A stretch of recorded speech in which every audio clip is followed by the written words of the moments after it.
queridos e amados irmãos, a paz do Senhor para todos. Uma vez mais estamos reunidos para a nossa escola bíblica dominical. E chegamos ao final de mais um trimestre, terceiro trimestre do ano de 2021. Lição de número 13, 26 de setembro de 2021. De já quero louvar a Deus por tua vida, que é um assíduo aluno da EBD. Você que já está inscrito no nosso canal, louva a Deus por tua vida. E quero te convidar também a enviar esse link para o número maior de pessoas. Convide os teus amigos, amigas, parentes, convide tantas quantas pessoas você puder convidar, para que possa fazer parte do canal Marcos Aurélio, um canal de bênção para a tua vida, para a vida da tua família. Estamos aqui todos os domingos com a escola bíblica e tem também uma gama de material, um leque de opções aí que você poderá usufruir do nosso canal, amém? Fazendo isso, você estará nos ajudando a divulgar de uma forma maior o reino de Deus. Que Deus abençoe a tua vida, Deus abençoe a vida da tua família. Você é uma bênção para a minha vida, uma bênção para este canal. Que Deus possa continuar te abençoando. Semana que vem já estaremos começando mais um trimestre e nós estaremos trabalhando exatamente sobre a vida de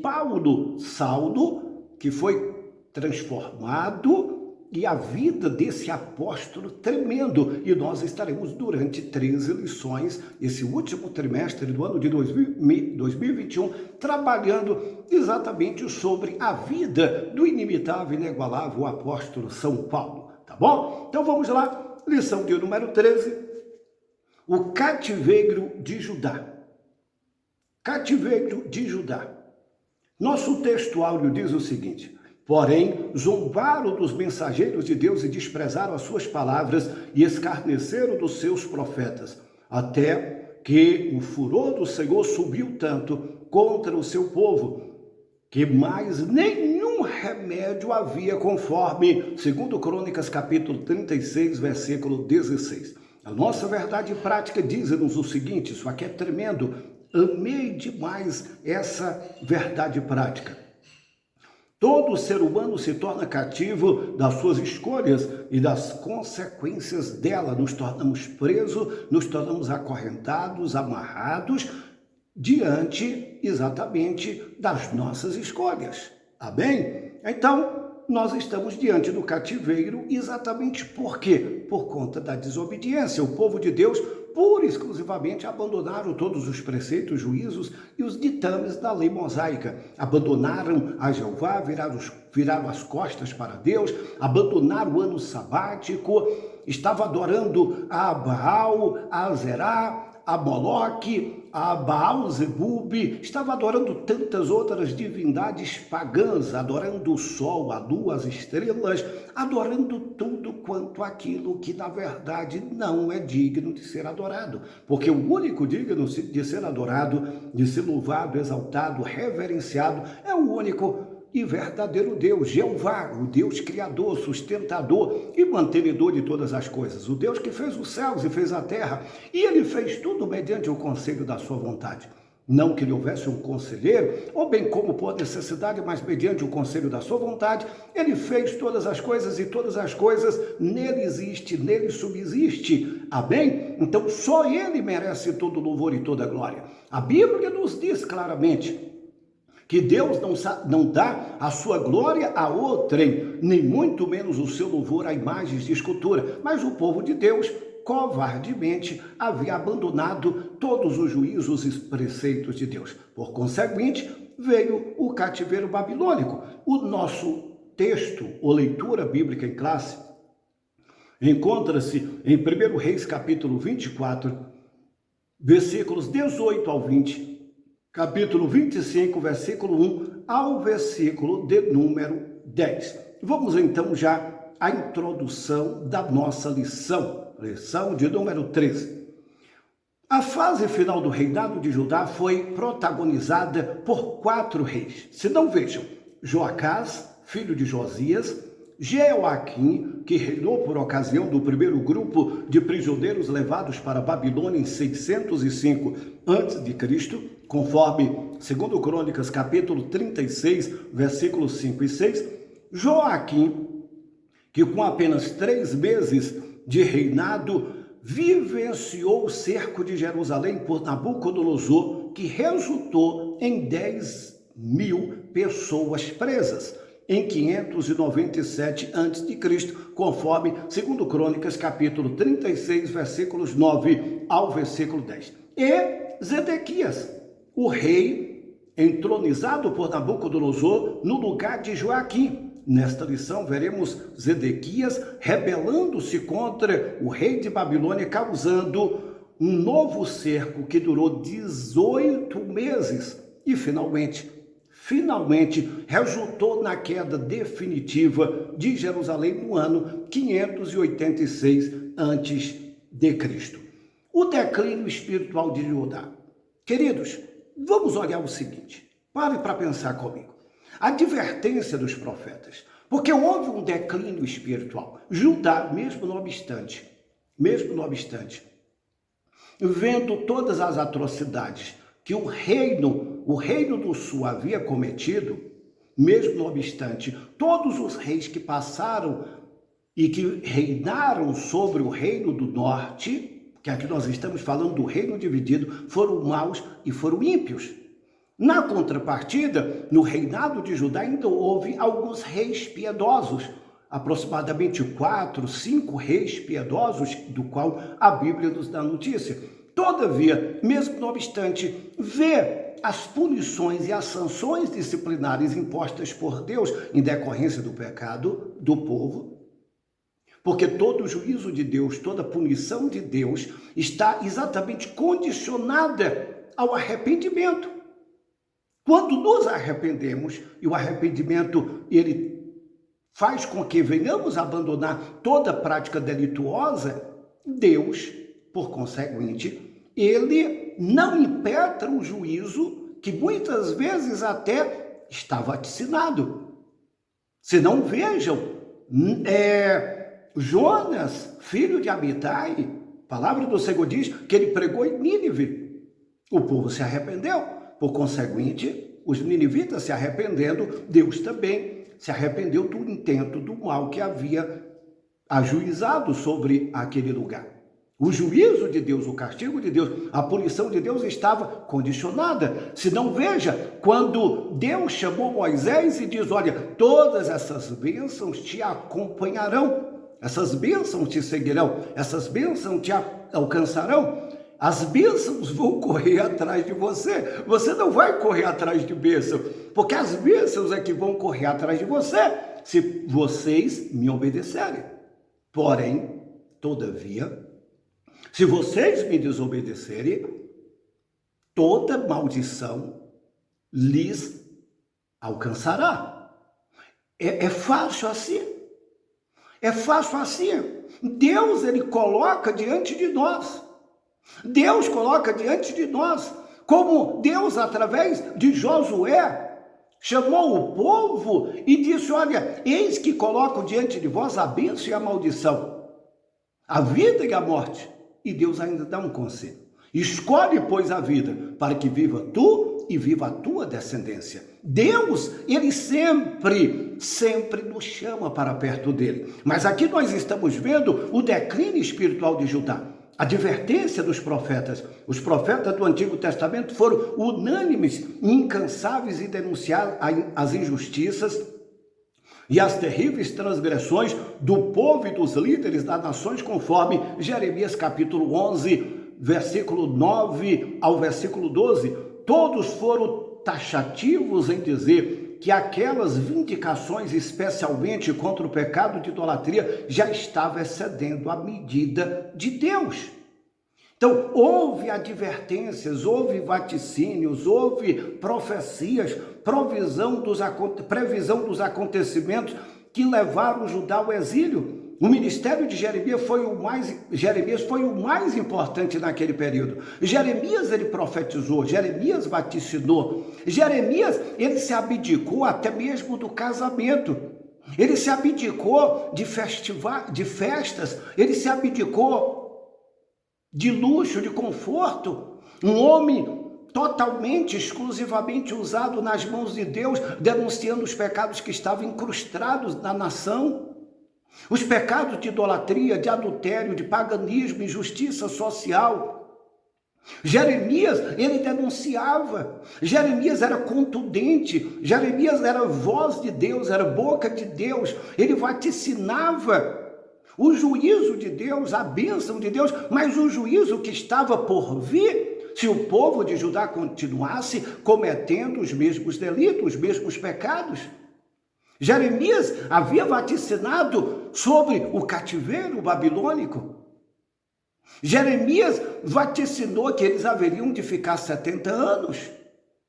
Mesmo assim, o povo de Deus, pura e simplesmente, covardemente, fecharam os ouvidos, abandonaram o Senhor, fonte de água viva, aquele do qual emana todas as bênçãos, e a palavra de Deus diz que eles cavaram para si cisternas rotas, que não pode reter água, preferiram águas sujas, cisternas que não pode conservar a água, abandonaram o manancial de águas vivas, que é Deus, aqui de forma ilustrativa, que é colocado pelo profeta Jeremias, o profeta conhecido como o profeta chorão, profeta das lágrimas. Mas infelizmente o povo não deu ouvido ao vaticínio dos profetas. Quais foram os motivos que levaram Judá ao cativeiro? O cativeiro aconteceu especialmente por causa da obstinação, desobediência da liderança judaica. Essa posição é consolidada por vários outros profetas. Não foi só Jeremias, Miqueias, além da idolatria, pecado abominável que foram cometidos contra Deus, derramaram sangue inocente, cometeram todo tipo de corrupção e injustiça social. Não observaram o descanso sabático e ainda mataram muito dos seus profetas, conforme está registrado até no Evangelho. Evangelho segundo escreveu Mateus, capítulo 23.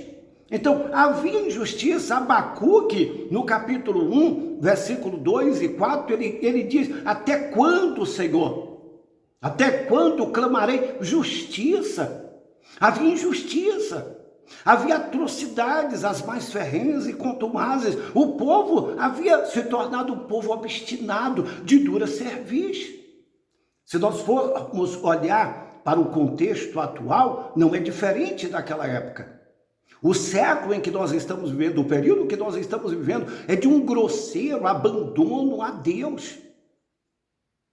E, infelizmente, está faltando profetas que preguem exatamente essa palavra de confronto ao pecado. Essa palavra que confronta, que não amassageia o ego, mas uma palavra verdadeira, uma palavra honesta, uma palavra sincera, sem agressão, mas com sinceridade. Uma palavra que de fato venha do coração de Deus e emane do coração de Deus, como Jeremias. Jeremias, ele falava a verdade, ainda que custou-lhe preços altíssimos, como ele foi jogado dentro de uma cisterna, foi ameaçado de morte por algumas vezes, mas ele não retrocedeu. Um homem extremamente usado por Deus, mas o declínio espiritual. O que é um declínio, se não a pessoa abandonando gradativamente a fé, a obediência, a prática da fidelidade, da inteireza de coração? O que Deus quer e o que Deus procurava, e Ele procura sempre, são pessoas que lhe sejam leais, que lhe sejam fiéis.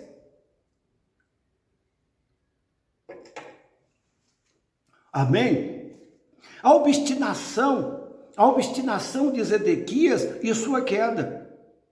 A teimosia de Zedequias. Zedequias é o último rei de Judá.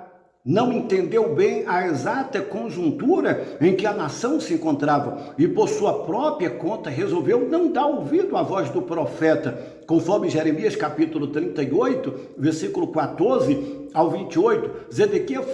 Zedequias fez constantes ameaças a Jeremias, até tentou matá-lo, mantendo submisso aos seus caprichos, mas Jeremias, como homem de Deus, não se deixou corromper. Antes, proferiu todas as palavras do Senhor, surdos aos avisos do profeta, Jeremias advertiu ao rei Zedequias dizendo que, caso se rendesse à Babilônia, sua integridade seria preservada. Até porque, entenda uma coisa, em alguns momentos Nabucodonosor é chamado na Bíblia de meu servo. Deus usou os caldeus, Deus usou Babilônia, Deus usou Nabucodonosor como vara de correção para punir os grotescos pecados da nação de Judá. Foi vara de correção, vara de punição. O próprio Deus, porque a Bíblia diz, e Deus entregou a Jeoaquim nas mãos do rei de Babilônia. Foi o próprio Deus que entregou. Quantas e quantas vezes na Bíblia nós nos deparamos com episódios de um exército pequeno lutar contra exércitos beliculosamente armados, fortes, confederados. E o exército de Israel, muitas vezes, ou quase sempre, à luz das Escrituras Sagradas, totalmente desmuniciado, aparentemente frágeis, grupo pequeno, como no caso de Josafá, que conseguiu vencer os 3 exércitos confederados, filhos de Amon, Moabe e os da montanha de Seir, porque estavam em obediência. A questão não era o tamanho e o número do exército, como no caso de Gideão, que venceu os midianitas com 300 homens. A obediência a Deus atrai a vitória, mas a desobediência, a tragédia. Nos tornamos escravos. Como no caso aqui, foi o próprio Deus que entregou. Se Deus não os entregasse, não teria nenhum povo na terra que pudesse protagonizar uma história de vitória sobre o povo de Israel. E nós vemos isso ao longo da história, até na história recente. Na história mais recente, nós percebemos como na guerra dos 14 dias, assim conhecida, Israel, ele venceu inúmeras nações, uma nação só contra 14. A guerra dos 7 dias, Israel venceu 14 nações confederadas e ainda ampliou os territórios. Então, queridos, mas aqui, Deus usou o profeta Jeremias para dizer que Deus estava usando exatamente a nação, os caldeus, como vara de correção, e que se Zedequias pudesse se render, ele seria poupado dos infortúnios que haveria de lhe sobrevir. Mas ele endureceu o coração, olhou para o profeta como subversivo, como traidor da pátria, quis matá-lo, não acreditou, e por não acreditar, a dureza do seu coração lhe trouxe prejuízos enormes, os prejuízos sobre a vida de Zedequias. Porque, queridos, entenda uma coisa, houve exatamente 3 levas. Uma primeira leva foi os nobres, os jovens e a nobreza, e dentre estes foi levado, na ocasião da primeira leva, Ananias, Misael, Azarias, Daniel, que são bem conhecidos nossos, foram levados para o cativeiro babilônico. Uma segunda leva foram 10.000 pessoas, e na terceira investida, o último cerco, que foi o golpe final, na época exatamente do reinado de Zedequias. Zedequias não se rendeu. Zedequias, ele foi levado cativo para a Babilônia, os seus olhos foram vazados, mas antes dos seus olhos serem vazados, infelizmente, ele teve a infelicidade de ver os seus filhos sendo mortos, decapitados, os seus olhos vazados. Ele foi levado preso por conta da dureza do seu coração, e que, se ele fosse humilde e ouvisse a voz do Senhor, ele seria poupado desse infortúnio, dessa tragédia do qual ele foi submetido por conta da dureza do seu coração. E no nosso terceiro tópico, Jerusalém é cercada e levada cativa. A destruição da cidade santa e do templo. Após as investidas dos assírios, dos egípcios e de 3 ofensivas babilônicas e forte a impetuosa cidade de Davi se encontrava completamente arrasada. Durante o cerco de Jerusalém, que durou 18 meses, ninguém podia entrar, ninguém podia sair. E os víveres estocados foram sendo rapidamente consumidos, os animais foram sendo consumidos, porque eles tinham por hábito as cidades que eram fortificadas, e quanto mais rica a cidade, as muralhas eram inexpugnáveis, simplesmente indestrutíveis para as armas de guerra daquela época, como eram as muralhas de Babilônia, como as muralhas que cercavam Judá. Só que eles foram cercados e durante 180 longos dias o provimento de água foi cortado. Os animais começaram a ser sacrificados. A palavra do Senhor nos diz no livro de Lamentações, que é todo dedicado, o livro de Lamentações, na verdade, ele exprime o sentimento de Deus. É como se Deus estivesse andando pela cidade totalmente destruída, através do olhar de Jeremias. E o lamento de Deus, porque o desejo do coração de Deus nunca foi subverter a cidade, destruir a cidade e permitir que a cidade fosse totalmente devastada, como foi. Só que eu preciso dizer isso para você, por favor, entenda uma coisa. O juízo de Deus sempre está condicionado às nossas atitudes.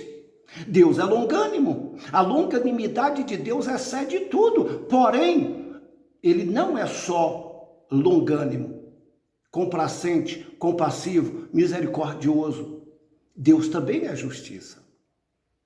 Não é que Deus ele se cansa, não, mas ele age dentro da reta justiça.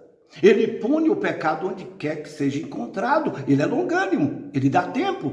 Se não, vejam, hoje, diante da atual conjuntura, a gente fica como Abacuque, inquieto, atúrdidos, querendo entender o porquê Jesus ainda não voltou, mas a Bíblia diz que ele é longânimo, ele não quer que nenhum se perca, mas que todos cheguem ao pleno conhecimento da verdade. Só que aqui, a ira, o cálice da ira de Deus transbordou.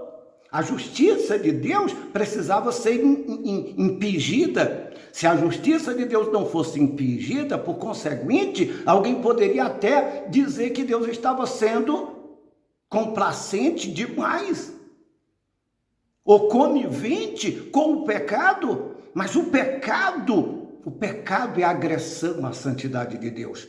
Deus usou todos os meios, Deus usou todos os profetas. O povo endureceu, o povo não quis, e agora a cidade foi destruída. Jeremias, ele chega a dizer que até os garotos eram mortos e serviam de alimento. Centenas de milhares morreram, e os poucos que ficaram ali em Jerusalém, aí veio o golpe final, através do general de guerra de Nabucodonosor, Nabuzaradã. Ele invade a cidade, ele toma a cidade, ele destrói o palácio real, ele destrói o templo, ele destrói os escritórios, ele destrói as casas da nobreza, ele dizima todos. Destrói tudo. As muralhas foram destruídas porque eles conseguiram, através de uma fenda, uma festa que havia no muro, eles arrebentaram, invadiram, destruiu tudo. O povo não tinha mais resistência. Por conseguinte, foram levados cativos para a Babilônia. E segundo o vaticínio do profeta Jeremias, no capítulo 22, versículo 30, eles deveriam permanecer 70 longos anos em decorrência da sua desobediência. Isso é trágico, isso é lamentável. O nosso coração fica contristado diante disso aqui, é óbvio. Porém, Deus é longânimo, e ele sempre foi. Só que ele executa o juízo dele, mas antes de executar o juízo, ele avisa. Ele avisa uma, duas, três, tantas vezes quanto for necessária, porque ele é longânimo e misericordioso. Queridos, finalizando, eu gostaria de dizer para você que tem uma boa notícia aqui. Tem males necessários. Mas como assim, pastor? Isso aqui foi um mal necessário. Tá, então me explique, pastor. Tá, tudo bem. Permita-me explicar. Um mal necessário, porque mesmo diante dessa situação aqui, que é descrita, que coloquei diante de vocês, uma situação triste, uma situação de desolamento, de abandono, de destruição do templo. O templo que durou quase quatro séculos, agora destruído.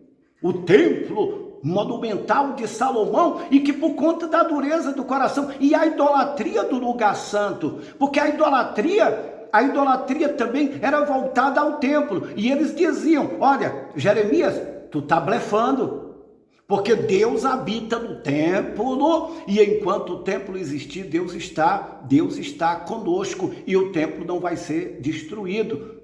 Deus permitiu que o templo fosse destruído, eles caíram na real. É verdade, Deus não habita em templo. O templo é o lugar onde nos reunimos para adorar o Senhor, e não idolatrar o lugar.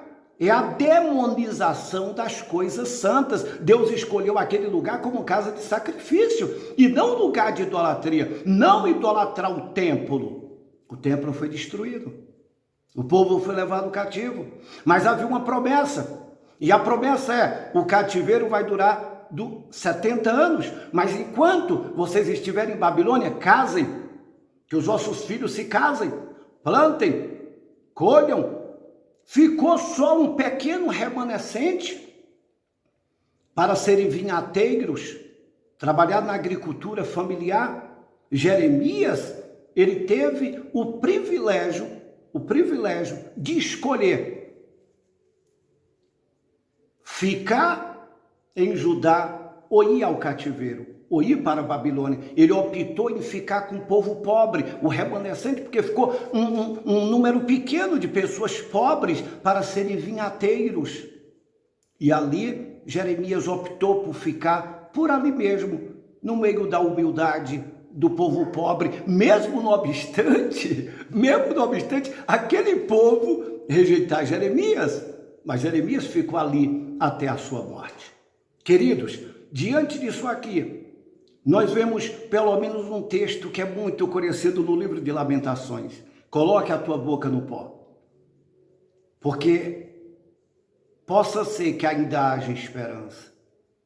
Queridos, que Deus nos ajude e que nós possamos tirar um grande aprendizado diante disso tudo aqui. Nunca foi o desejo de Deus destruir ninguém. As pessoas ficam questionando, eu não acredito nisso de dilúvio, eu não acredito nisso de fim do mundo, eu não acredito que Deus vai destruir a humanidade, que Deus vai punir a humanidade, e alguns até ficam questionando, dizendo que Deus é injusto, porque Deus permite pandemia, porque Deus permite tsunamis, porque Deus permite erupções vulcânicas, porque Deus permite que centenas de milhares de pessoas sejam destruídas pelas larvas dos vulcões incandescentes, porque Deus permite tudo isso. Ora, Deus é injusto? Não, por favor, Deus nunca foi injusto.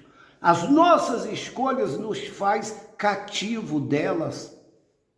É a nossa desobediência. Deus desenhou algo lindo e tremendo para a humanidade que não consegue protagonizar o script de Deus, a história linda que Deus colocou para mim executar, mas eu não consigo protagonizar. A humanidade não consegue protagonizar essa história bela que Deus fez. É tão fácil, mas tão difícil para os humanos obedecer. É tão fácil que Deus coloca diante de nós, mas com a dureza do nosso coração, muitas vezes, acabamos por nos desviar dos desígnios de Deus, e as consequências, elas sempre vêm. Queridos, a experiência do reino de Judá no cativeiro é uma triste lição para todos os crentes. Quando os falsos deuses ocupam o coração de uma pessoa, ela se torna cativa de suas escolhas erradas. A boa notícia é que, pela misericórdia de Deus, Judá retornou à sua terra prometida. Deus ainda usa sua misericórdia para o seu povo. Elas não têm fim. Novas são a cada manhã, conforme Lamentações capítulo 3, versículo 23. E um detalhe antes que eu me esqueça, e aqui eu finalizo dizendo isso. Ao término do cativeiro de Judá, cativeiro babilônico, eles voltaram para a sua terra natal. E detalhe, eles foram curados da idolatria. A idolatria foi totalmente extirpada do meio do povo de Deus. Eles nunca mais voltaram a adorar outros deuses. Se não, veja, até nos dias de hoje, judeu não se curva a nenhum Deus. A igreja do primeiro século foi perseguida, que era composta de judeus e de gentios. Foi perseguida, foi trucidada, foi jogada à cova dos leões, foi jogada para lutar com os gladiadores até a morte, mas não se curvavam diante de nenhum Deus. Eles só se curvavam diante do verdadeiro e único Deus, diante dos Césares. Eles foram curados. As sinagogas, porque lá no cativeiro babilônico, eles criaram as sinagogas. As sinagogas, na verdade, eram aqueles tipo templos portáteis, onde se reuniam algumas famílias para estudar a palavra, o resgate, a sua origem. E eles voltaram, saíram dali curados da idolatria. Que Deus nos ajude. Que não venhamos precisar ser punidos para aprender, mas que possamos apenas obedecermos ao Senhor, porque a obediência traz a bênção de Deus. A desobediência, por conseguinte, a punição divina. Que Deus nos ajude, que Deus nos abençoe. Até uma próxima, permitindo Deus. Semana que vem tem mais. Nós estaremos começando uma série de ministrações, 13 lições sobre a vida do apóstolo São Paulo. Deus abençoe a tua vida, fique com Deus. Abraço em todos, em nome de Jesus.